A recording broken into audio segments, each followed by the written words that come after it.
أعوذ بالله من الشيطان الرجيم. بسم الله الرحمن الرحيم. اور حضرت لقمان علیہ السلام اللہ کے پیغمبر نہیں تھے، کیونکہ قرآن و حدیث میں اس کی کوئی واضح دلیل نہیں ہے کہ وہ اللہ کے پیغمبر تھے۔ اس لیے وہ ایک صالح انسان تھے، ایک اچھے اور دانا انسان تھے۔ اللہ تعالیٰ فرماتے ہیں کہ اے بندو، اگر تم میں سے سب لوگ مل کر میری عبادت کرنے لگ جائیں، میرا شکر ادا کرنے لگ جائیں، میری حمد و ثنا بیان کرنے لگ جائیں، میری عبادت کرنے لگ جائیں، میری بادشاہت میں ایک ذرے کے برابر بھی اضافہ نہیں ہوگا۔ من لم یشکر الناس لم یشکر اللہ، جو اللہ کے بندوں کا شکر نہیں ادا کرتا وہ اللہ کا شکر بھی ادا نہیں کرتا۔ اور دوسرا یہ کہ جس کا شکر ادا کرنا ہے اس سے محبت کرے، دل میں اس کے لیے محبت ہو۔ اور تیسرا یہ کہ اس نعمت کا جو اس نے عطا کی ہے، اس نعمت کا انسان اعتراف بھی کرتا رہے کہ ہاں آپ نے یہ نعمت مجھے دی ہے۔ نہ والدین کو خوش کرنے کی کوشش کرنی ہے، نہ کسی اور کی اطاعت اور فرما برداری کر کے کسی اور کو راضی رکھنے کی کوشش کرنی ہے۔ السلام علیکم ورحمۃ اللہ وبرکاتہ۔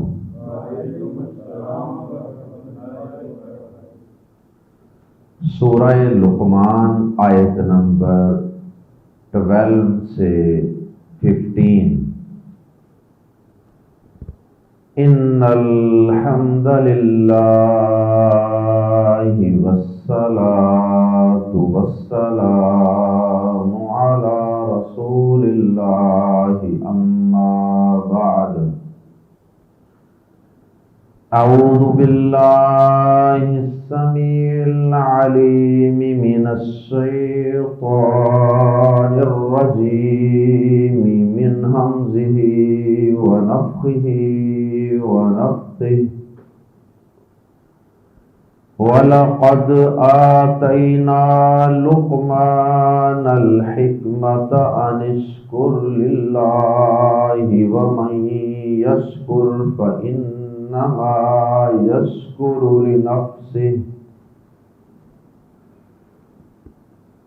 فَإِنَّمَا يَشْكُرُ لِنَفْسِهِ وَمَن كَفَرَ فَإِنَّ اللَّهَ غَنِيٌّ حَمِيدٌ۔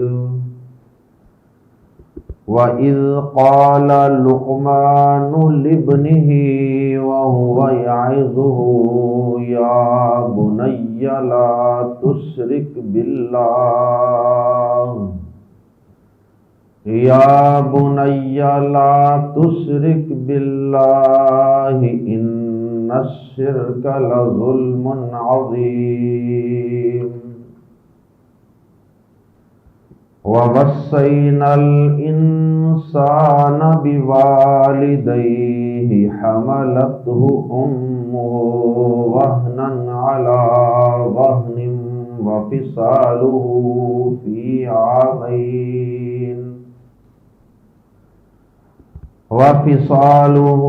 في عامين أن اشكر لي ولوالديك إلي المصير۔ وإن جاهداك على أن تشرك بي ما ليس لك به علم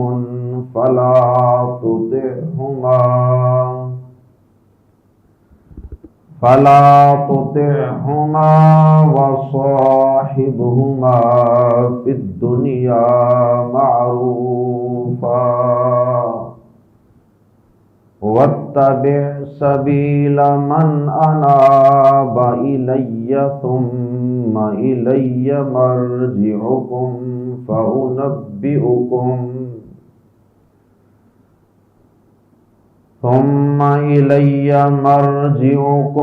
فأنبئكم بما كنتم تعملون۔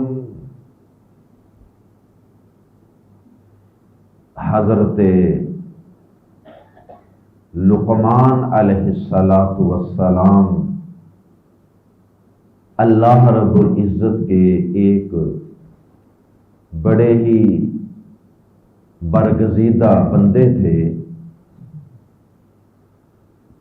اور وہ حکمت و دانائی میں بڑے مشہور و معروف تھے۔ دنیاوی اعتبار سے بھی لوگوں کے اندر ان کی حکمت و دانائی بڑی مشہور و معروف تھی۔ پیارے نبی جناب محمد الرسول اللہ صلی اللہ علیہ وسلم سے پہلے، آپ کی نبوت و رسالت سے بھی پہلے، عربوں کے اندر لقمان حکیم حکمت و دانائی کی وجہ سے مشہور و معروف، بڑی حکمت کی، بڑی دانائی کی، بڑے سیانے لوگوں والی باتیں کیا کرتے ہیں۔ اور حضرت لقمان علیہ السلام اللہ کے پیغمبر نہیں تھے، کیونکہ قرآن و حدیث میں اس کی کوئی واضح دلیل نہیں ہے کہ وہ اللہ کے پیغمبر تھے۔ اس لیے وہ ایک صالح انسان تھے، ایک اچھے اور دانا انسان تھے۔ بہت سے مفسرین نے بس ایک دوسرے کو کاپی کرتے ہوئے حکیم لقمان کے متعلق بہت سی باتیں اپنی تفسیروں میں لکھ دی ہیں، جن کی کوئی دلیل نہیں۔ اس لیے ہم وہ باتیں جو قرآن و حدیث سے ثابت نہیں ہوتی، وہ آپ کے سامنے بیان کرنے سے حد الوسع پرہیز کرتے ہیں، اور وہ باتیں جو قرآن و حدیث سے ہٹ کر کی جاتی ہیں، ان میں ہمارے ایمان اور عمل کا کوئی فائدہ بھی نہیں ہے،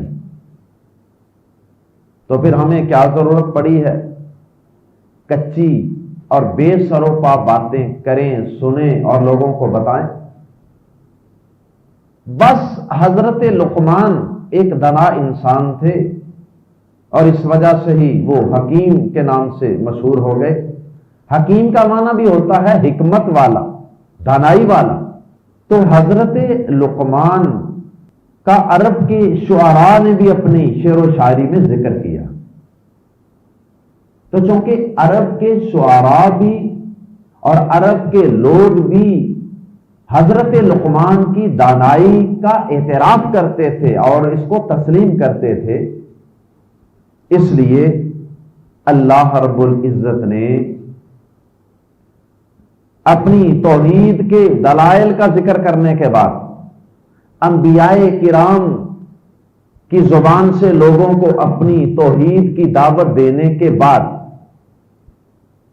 توحید کی دلیل ایک اور انداز سے بیان فرما، اور وہ انداز یہ ہے کہ اللہ پاک نے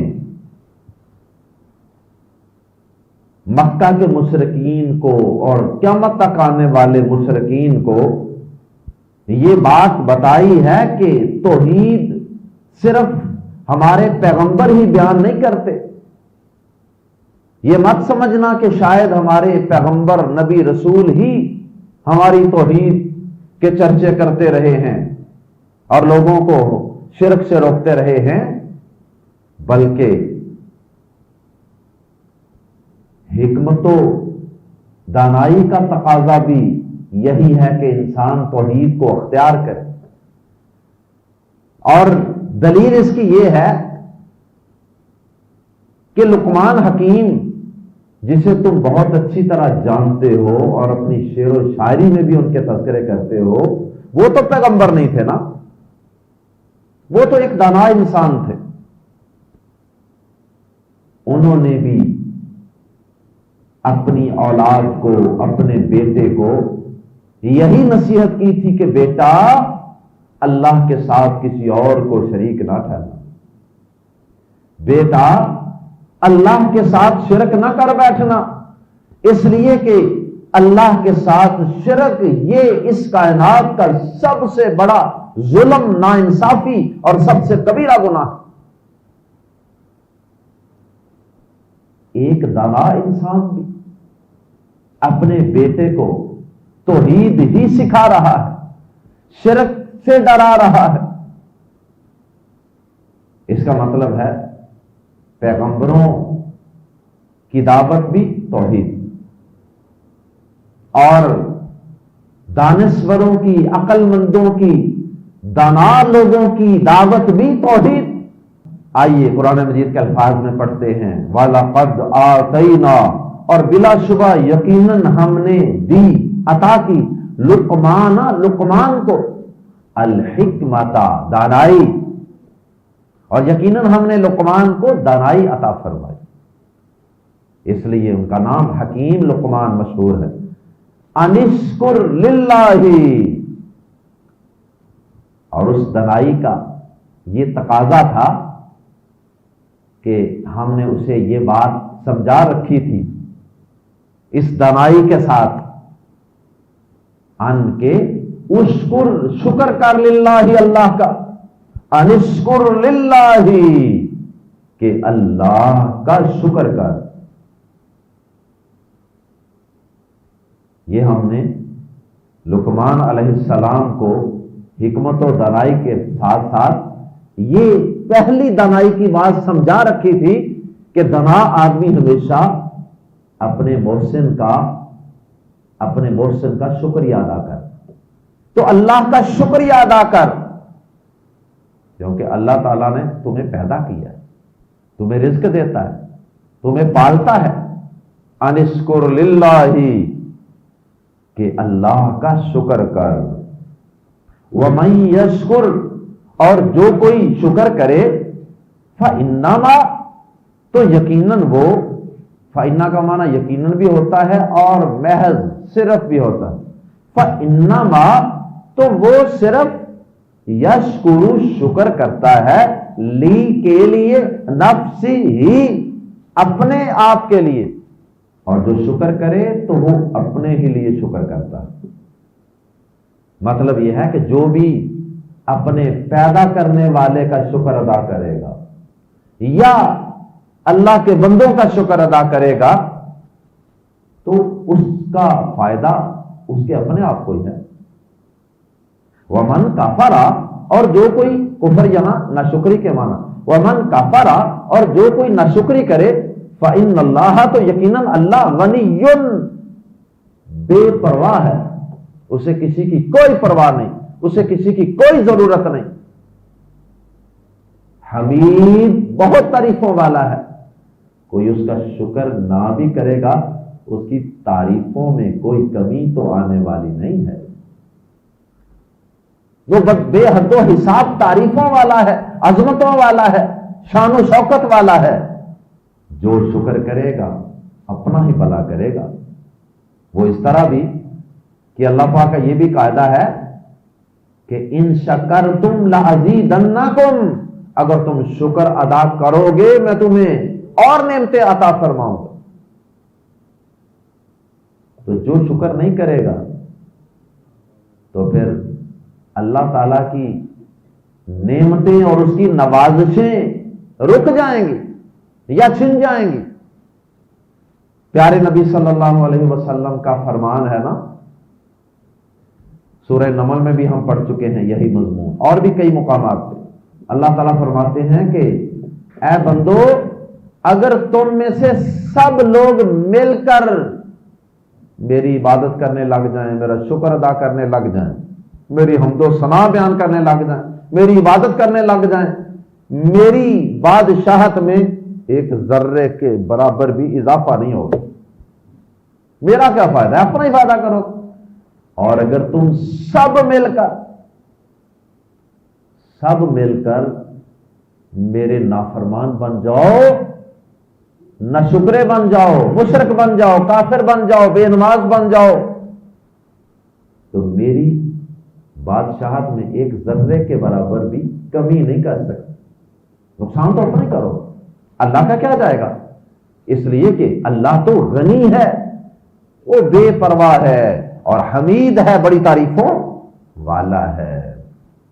اللہ کا شکر ادا کرنے کا ایک تقاضا حدیث میں یہ بھی بیان ہوا، من لم یشکر الناس لم یشکر اللہ، جو اللہ کے بندوں کا شکر نہیں ادا کرتا وہ اللہ کا شکر بھی ادا نہیں کرتا۔ اللہ تعالیٰ نے بعض بندوں کو بھی اپنی نعمتیں دوسرے بندوں تک منتقل کرنے کا ذریعہ بنایا ہو. تو اگر کوئی بندہ بھی آپ سے احسان کرتا ہے، نیکی کرتا ہے، تو اس کا بھی شکریہ ادا کرنا چاہیے. یہ بھی در حقیقت اللہ کا شکر ادا کرنے ہی کا ایک حصہ ہے. شکر کرنے والے کا یہ فرض بنتا ہے کہ جس نے اس کو نعمت عطا کی ہے اس کے سامنے عاجز بن کے رہے، اس کے سامنے اکڑے نہ، بلکہ اس کا احسان مند، اس کا عاجز بن کے رہے، جس کا شکر ادا کرنا. عاجزی یہ ایک مرحلہ ہے، ایک حصہ ہے شکر کا، ایک پارٹ ہے، ایک جز ہے. اور دوسرا یہ کہ جس کا شکر ادا کرنا ہے اس سے محبت کرے، دل میں اس کے لیے محبت ہو. اور تیسرا یہ کہ اس نعمت کا جو اس نے عطا کی ہے، اس نعمت کا انسان اعتراف بھی کرتا رہے کہ ہاں آپ نے یہ نعمت مجھے دی ہے. اور اسی طرح چوتھی بات یہ ہے کہ اس کی تعریف کرے، اللہ پاک کی تعریف کرے اس کا شکر ادا کرنے کے لیے. اور پانچویں چیز یہ ہے کہ جو نعمت اللہ پاک نے عطا کی ہے نا، اس نعمت کو صرف اس جگہ پر استعمال کرے جہاں وہ عطا کرنے والا پسند کرتا ہے. یہ نہیں کہ اس نے نعمت عطا کی ہے اور ہم اس کا استعمال ایسی جگہوں پہ کریں جہاں وہ ناراض ہوتا ہے. یہ شکر تو نہ ہوا. مثلا اس نے ہمیں زبان دی ہے اور ہم اس زبان سے فضول باتیں کرتے رہیں، غیبتیں کرتے رہیں اور شرکیہ شعر و شاعری کرتے رہیں، تو یہ اللہ تعالیٰ کی اس نعمت زبان کا شکر ادا کر، یہ اس زبان کا شکر سمجھا جائے گا. اللہ پاک نے ہمیں یہ جسم دیا ہے، اگر یہ جسم ہم اللہ کے آگے نہیں جھکاتے اور اللہ کی نافرمانی کے کاموں میں اس کو تھکاتے رہتے ہیں ساری ساری رات، تو کیا یہ اللہ کا شکر ہے؟ تو نعمت کو اس جگہ استعمال کرنا ہے جہاں نعمت دینے والا پسند کرے. یہ بھی شکر ادا کرنے کی ایک صورت ہے اور یہ شکر کا ایک حصہ ہے. یہ تو تھا تھوڑا سا تعارف حضرت لقمان علیہ السلام کا. اس کے بعد اللہ پاک نے ذکر کیا ہے حضرت لقمان علیہ السلام کی نصیحتوں کا. اور پہلی نصیحت اللہ پاک نے جو لقمان علیہ السلام کی نقل فرمائی ہے، جو انہوں نے اپنے بیٹے کو کی تھی، سب سے عظیم نصیحت. آئیے وہ قرآن مجید کے الفاظ میں پڑھتے ہیں. وَإِذْ قَالَ، اور جب کہا، لقمان نے، اللہ کے نیک بندے تھے اس لیے ہم علیہ السلام کہہ سکتے ہیں. وَإِذْ قَالَ لقمان، اور جب کہا لقمان نے، لبنی ہی، لی سے ابنی بیٹا، ہی اس کا یا اپنا، تو یہ تین حصے ہیں اس کے لبنی ہی کے. لی جمع ابن جمع ہی یہو. لبنی ہی اپنے بیٹے سے. وَإِذْ قَالَ لُقْمَانُ لِابْنِهِ، اور جب لقمان نے اپنے بیٹے سے کہا. لقمان کی میم پر کھڑی زبر ہے. ہماری اردو زبان میں لقمان جو ہے اس میں میم پر کھڑی زبر ڈالنے کی بجائے میم کے آگے الف ڈالا جاتا ہے. یہ لکھنے کا انداز ہے، باقی دونوں طرح ہی درست ہے. وَإِذْ قَالَ لُقْمَانُ لِابْنِهِ، اور اس نصیحت کو یاد کرو، اس وقت کو یاد کرو جب لقمان نے اپنے بیٹے سے کہا. وَهُوَ، واو حالیہ ہے، اس حال میں کہ، یا جب کہ، ہوا وہ یعنی لقمان، یعظو نصیحت کر رہا تھا. وعظ یعظو کا معنی خیر خواہی کرنا، کسی کا بھلا چاہنا، کسی کو نصیحت کرنا. وَهُوَ یعظ، اس حال میں کہ یا ترجمہ کر سکتے ہیں جب کہ وہ یعظو نصیحت کر رہا تھا، وہ اسے ایڈوائز کر رہا تھا۔ لقمان نے اپنے بیٹے کو ایسے ہی بائی دی وے بات نہیں کہہ دی، بلکہ باقاعدہ نصیحت اور خیر خائی کرتے ہوئے یہ بات نصیحت کے طور پہ کہی۔ یا بنیا، اے میرے پیارے بیٹے، یا اے میرے چھوٹے بیٹے، جس طرح ہم کہتے ہیں نا چھوٹو، میری گڑیا، میرا چھوٹو، یہ پیار اور محبت کا اظہار کرنے کے لیے ایسا انداز اختیار کیا جاتا ہے۔ یا بنیا، بنیا جو ہے یا تو حرف ندا ہے اے، اور بنیا اس میں یہ لفظ ابن سے بنا ہے اور اس کے اندر کافی تبدیلیاں کر کر کے بنا ہے گرامیٹیکلی، وہ لمبی بحث ہے، اور اس کے آخر میں چھوٹی یا لگائی گئی ہے میرے کی۔ یہ دو یائیں ہیں اس لیے شد لگی ہوئی ہے، تو دو یائیں ہیں، دو یا میں سے ایک یا جو ہے وہ یا متکلم ہے جس کا معنی ہے میرے، اور ایک جو یا ہے وہ تصغیر بنانے کے لیے، اس میں تصغیر کا مطلب ہوتا ہے چھوٹا، جیسے ابھی میں نے عرض کیا گڑیا، چھوٹو، تو یہ پیار کا اظہار کرنے کے لیے۔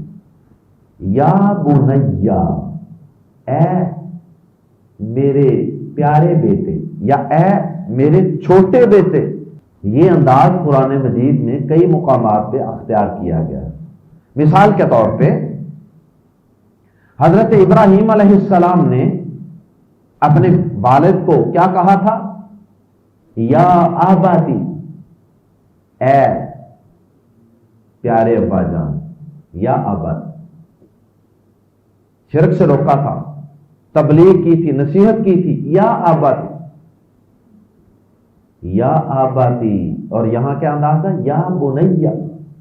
اسی طرح پیارے نبی صلی اللہ علیہ وسلم نے اپنے چچا ابو طالب کو جب اسلام کی دعوت دی تھی تو کیا کہا تھا؟ یا عمی قل لا الہ الا اللہ، اے چچا لا الہ الا اللہ پڑھ لیجیے۔ اور یوسف علیہ السلام نے اپنے والد محترم سے جب انہوں نے خواب دیکھا تھا تو کیا کہا تھا؟ یا ابتی انی رأیت احد عشر کوکبا، یا ابتی۔ ابراہیم علیہ السلام نے بھی اپنے باپ کو، حالانکہ وہ کافر مشرک تھا، یا ابتی۔ یوسف علیہ السلام نے اپنے باپ کو جو پیغمبر تھا ان کو بھی یہی کہا، یا ابتی، اے ابو جان، جیسے ہم اپنی زبان میں پیار سے کہتے ہیں ابا جان کے بجائے ابو جان۔ تو الفاظ میں محبت اور مٹھاس بھرنے کے لیے ہر زبان میں کوئی نہ کوئی انداز اختیار کیا جاتا ہے۔ تو قرآن مجید میں بے شمار مثالیں ہیں، احادیث میں بھی، کہ انبیاء کرام جب اپنے باپ کو یا اپنے بیٹے کو مخاطب کرتے تھے تو پیار سے، پیار کا انداز اختیار کرتے، پیار سے بھرے ہوئے الفاظ استعمال کرتے۔ اور والد نے آگے سے کیا کہا تھا؟ یوسف علیہ السلام، یوسف علیہ السلام نے تو کہا تھا نا، یا اباتی انی رأیت احد عشر کوکبا، ابا جان میں نے خواب میں 11 ستارے دیکھے ہیں، اور سورج اور چاند بھی۔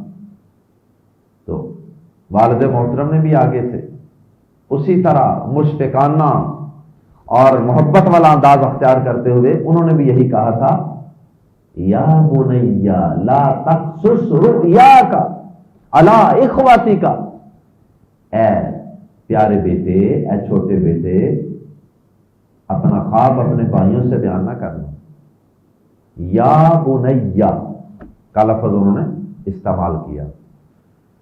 تو ان ساری مثالوں سے یہ بات معلوم ہوئی کہ اپنی اولاد سے، اپنے والدین سے اور دیگر لوگوں سے بھی بات کرتے وقت محبت کے، پیار کے الفاظ استعمال کرنے چاہیے۔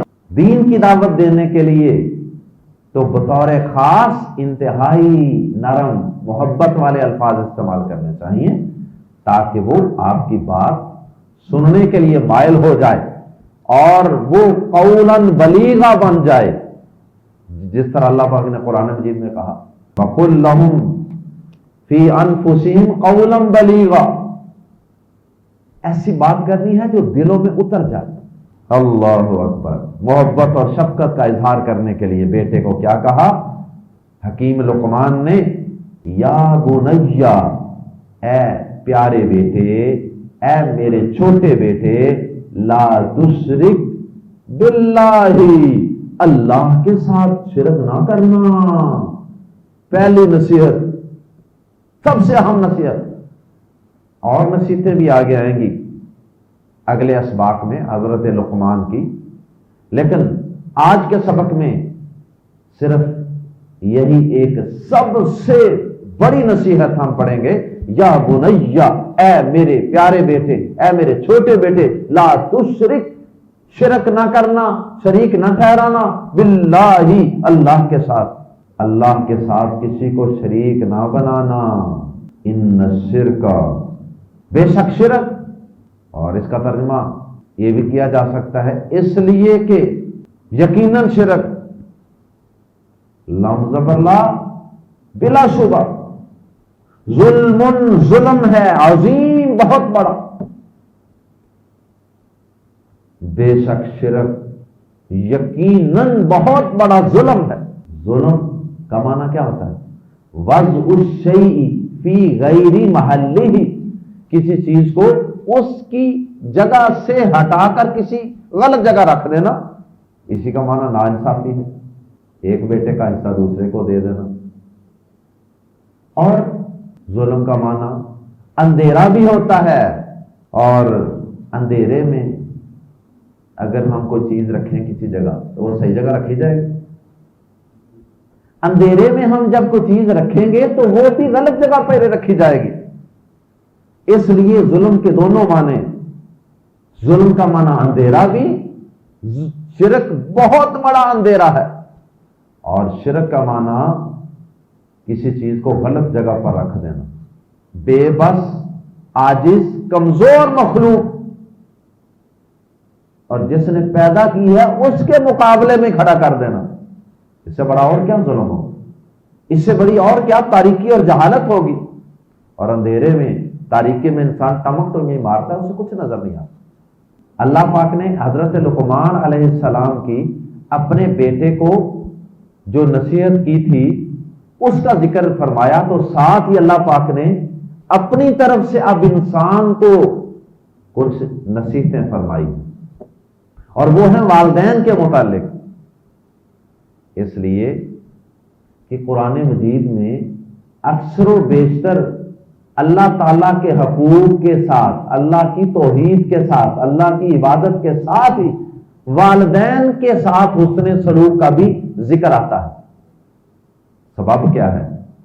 اس لیے کہ اللہ پاک نے انسان کو پیدا کیا، لیکن انسان کے دنیا میں آنے کا ذریعہ اس کے والدین کو بنایا، اس کی پرورش کا ذریعہ اس کی ماں اور اس کے باپ کو بنایا۔ پہلے تو کئی مہینے انسان اپنی ماں کے پیٹ میں رہتا ہے، ماں کے پیٹ کو، مادر رحم کو اللہ پاک نے، رحم مادر کو اللہ پاک نے انسان کی پیدائش کا اور اس کی نشو و نما کا ذریعہ بنایا،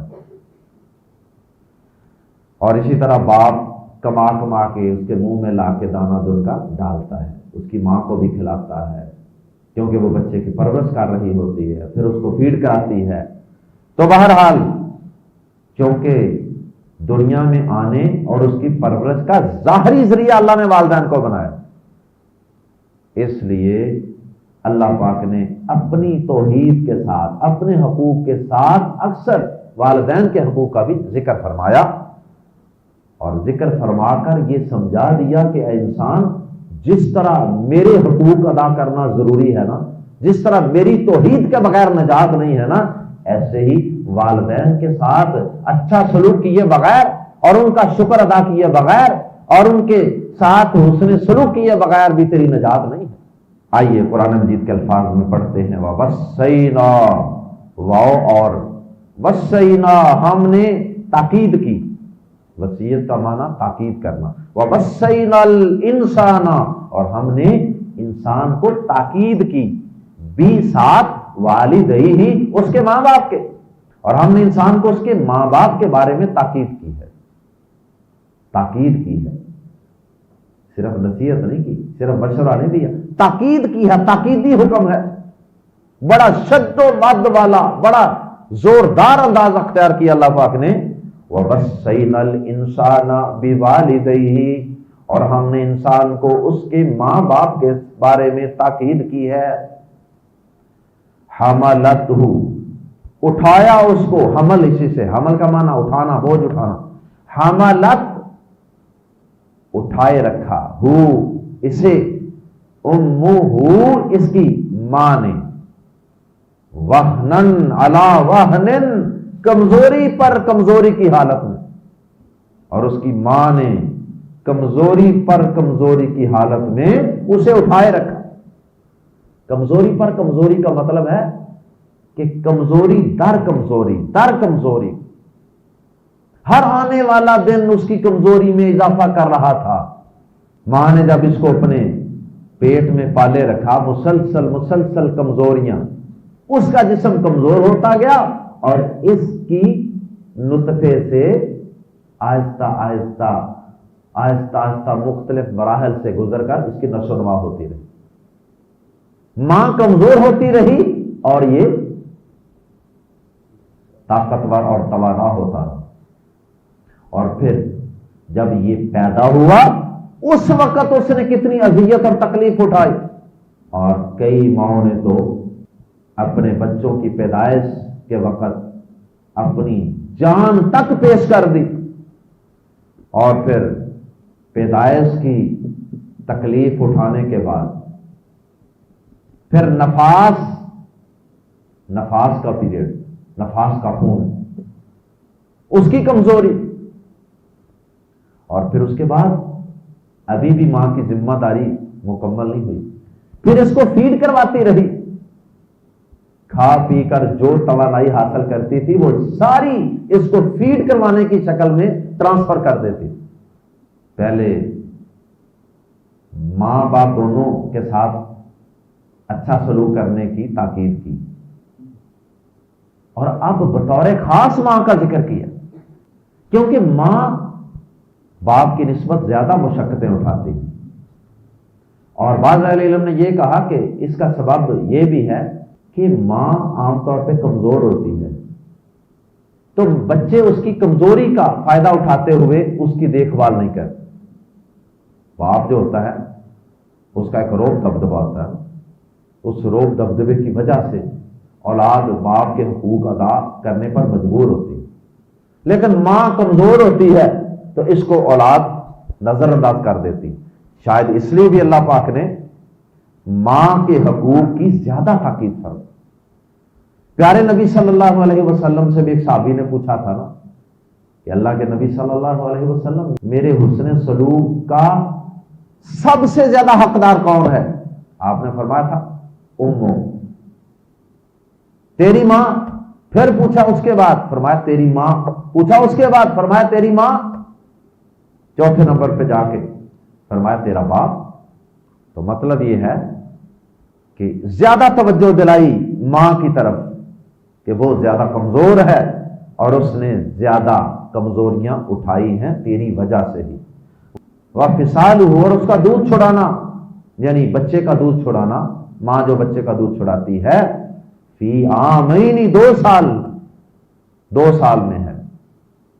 مطلب یہ ہے کہ یہ 2 سال جو دودھ پلاتی رہتی ہے ماں، یہ بھی تو اس کی بہت بڑی نیکی ہے، بہت بڑا احسان۔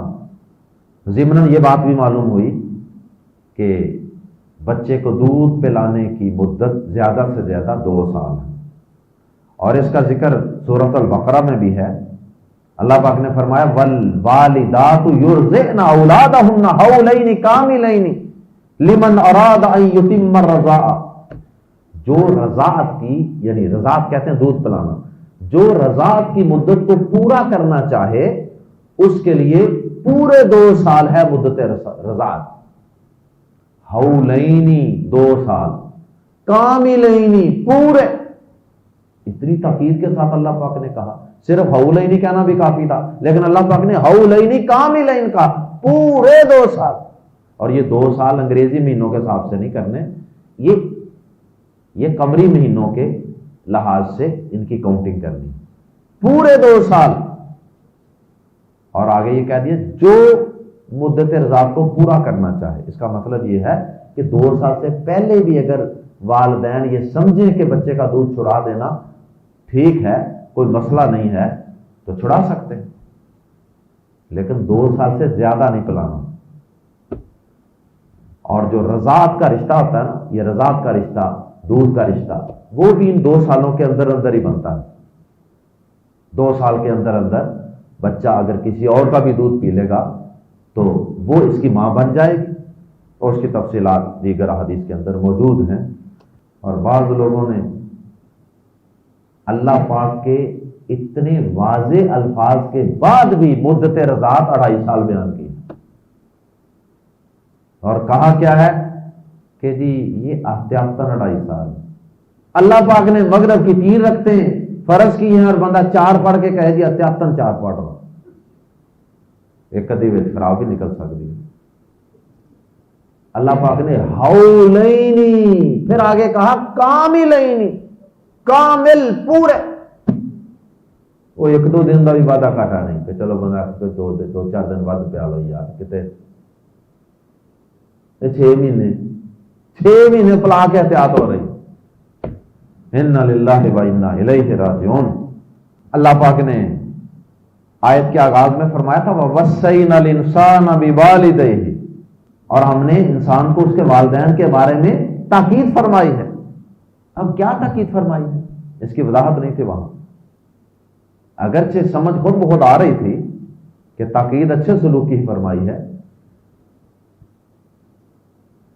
لیکن آگے جا کے اللہ پاک نے وضاحت فرما دی، آخر میں جا کے آیت کے فرمایا کہ انشکر لی، وہ جو تاکید فرمائی تھی نا والدین کے بارے میں، اس کی تفسیر یہ ہے انشکر لی کہ میرا بھی شکر ادا کر، والدی کا، اور اپنے والدین کا بھی، لیکن جس طرح میرا شکر ادا کرنا ہے نا، ایسے تم نے ساتھ ساتھ اپنے والدین کا شکر بھی ادا کرنا ہے۔ یہ تاکید اور یہ ہم نے تمہیں وصیت کی ہے، اور جب ان کا شکر ادا کریں گے تو پھر ان کو اچھے انداز سے بلانا ہے، اور ان کی خدمت بھی کرنی ہے، ان کی صحت کا بھی خیال رکھنا ہے، ان کے سامنے عاجز بن کے بھی رہنا ہے، ان کے لیے دعا بھی کرنی ہے۔ الی المصیر، الیہ شروع میں آ گیا، اس کی وجہ سے اس میں ہی کا معنی پیدا ہو گیا، الی المصیر، میری ہی طرف لوٹ کر آنا ہے سب نے، تم نے بھی، تمہارے والدین نے بھی، اور توحید والوں نے بھی، شرک والوں نے بھی۔ اس میں بھی ایک قسم کی تنبیہ اور ڈراوا ہے کہ دیکھ لینا اگر والدین کے حقوق ادا نہ کیے یا رب کے ساتھ شرک کیا تو پھر یاد رکھنا آنا تم نے لوٹ کر میرے ہی پاس ہے، پھر میں تم سے پوچھ لوں گا۔ اور اللہ پاک نے اپنے والدین کا شکر ادا کرنے کے لیے ایک بڑی پیاری دعا بھی ہمیں سکھائی ہے نا، سورہ بنی اسرائیل میں وَقُلْ رَبِّ ارْحَمْهُمَا كَمَا رَبَّيَانِي صَغِيرًا، اور یوں کہا کر، یوں رب سے دعا کیا کر، اے میرے رب ان دونوں پر شفقت فرما، ان پر رحم فرما جیسے انہوں نے چھوٹا ہونے کی حالت میں مجھے پالا۔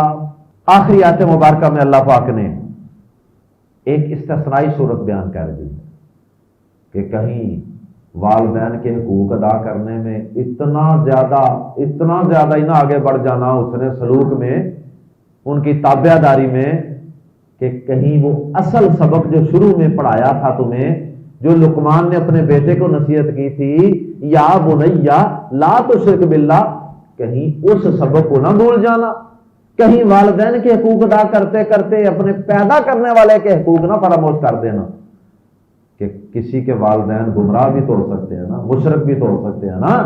تو اب اگر والدین سے حسن سلوک کرنا ہے تو اس کا یہ مطلب نہیں کہ اگر والدین تمہیں شرک کرنے پر ابھاریں، شرک کے لیے موٹیویٹ کریں، تو تم ان کے کہنے پر کہ جی میرے والدین ہیں نا جی، پھر آخر جی میں ان کی بات ٹال تو نہیں سکتا نا جی، وہ ناراض ہوں گے نا جی، ان کا دل دکھے گا نا جی، نہیں ایسا نہیں کرنا۔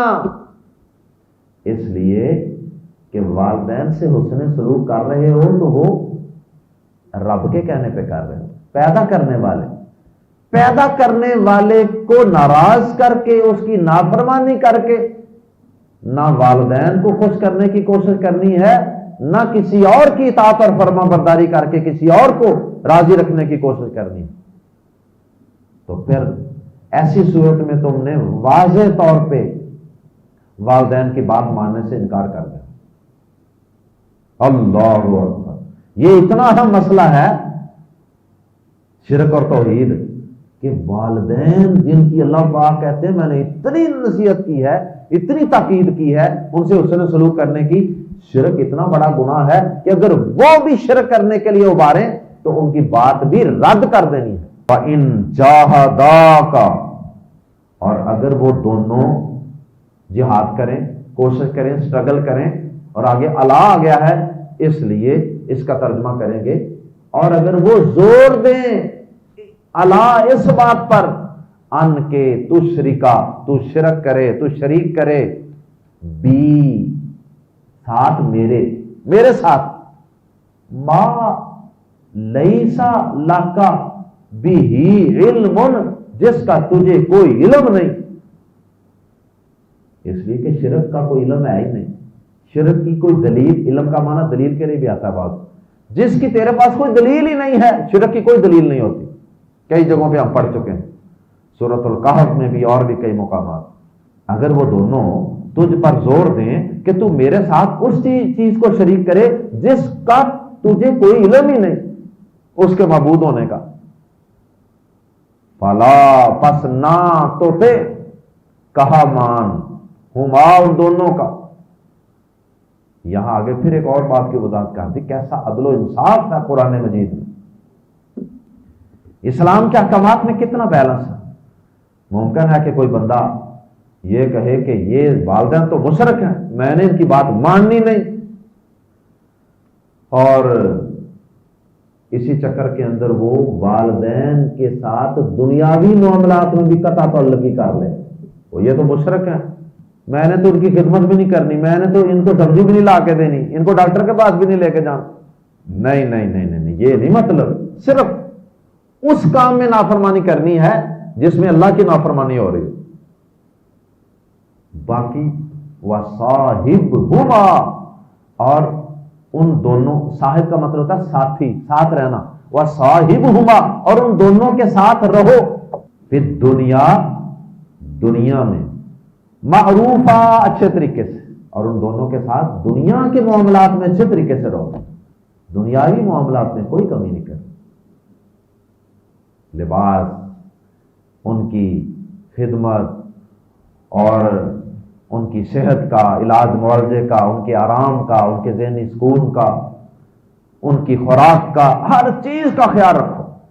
تو سوچیں ذرا کہ اگر مشرک والدین کے ساتھ بھی اللہ پاک اچھے سلوک کرنے کی اتنی تاکید فرما رہا ہے دنیاوی معاملات میں، تو پھر جن کے والدین مواحد ہیں ان کی اولاد پر کس حد تک یہ ذمہ داری عائد ہوتی ہے کہ وہ اپنے مواحد اور مسلمان اور نمازی اور دین والے والدین کی خدمت کریں، ان پر تو پھر یہ بہت ہی زیادہ فیض عائد ہوتا ہے۔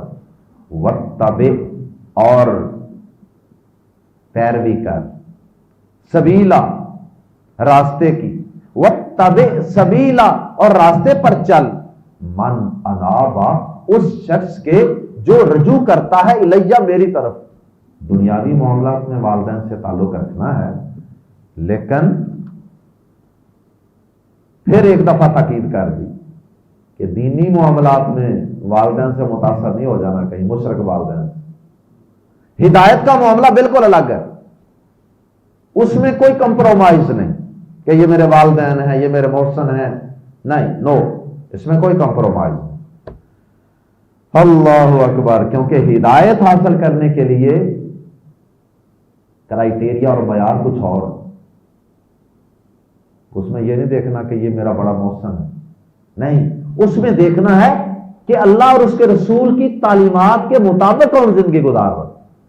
اس لیے فرمایا وَاتَّبِعْ سَبِيلَ مَنْ أَنَابَ إِلَيَّ، اور اس شخص کے راستے پر چل جو میری طرف رجوع کرتا ہے، میری طرف رجوع کرتا ہے، قرآن و حدیث کی طرف رجوع کرتا ہے۔ ثُمَّ إِلَيَّ، پھر میری ہی طرف مَرْجِعُكُمْ، تمہارا لوٹ کر آنا ہے، فَأُنَبِّئُكُمْ، تو میں بتاؤں گا تمہیں، خبردار کروں گا تمہیں، بتاؤں گا تمہیں، صرف بتاؤں گا نہیں، بتا کر پھر اس کے مطابق جزا اور سزا بھی دوں گا۔ فَأُنَبِّئُكُمْ، پھر میں بتاؤں گا تمہیں، بما، اس کے متعلق جو کنتم تھے تم تعملون، کیا کرتے۔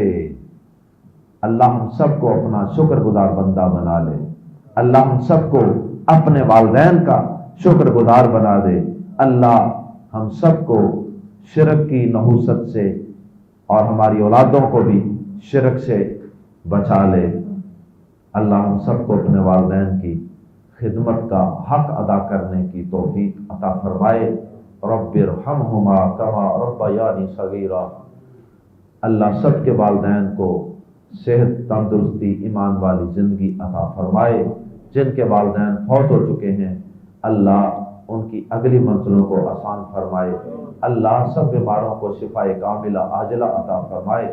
سبحانک اللہم وبحمدک، اشہد ان لا الہ الا انت، استغفرک واتوب الیک۔